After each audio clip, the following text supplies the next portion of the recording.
Follow these steps to spotlight a participant's video in a Zoom meeting. Spotlighting ensures that the selected participant's video is visible to everyone in the meeting. Open the Zoom application and join the meeting where you want to spotlight a participant.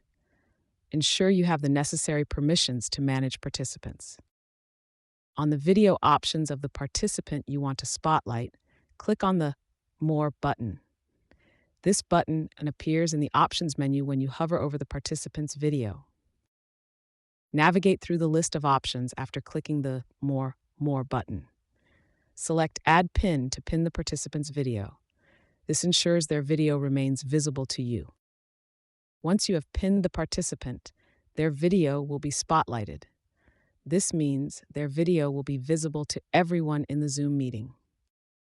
To manage other participants or return to the gallery view, use the Zoom meeting controls to adjust the video layout as needed.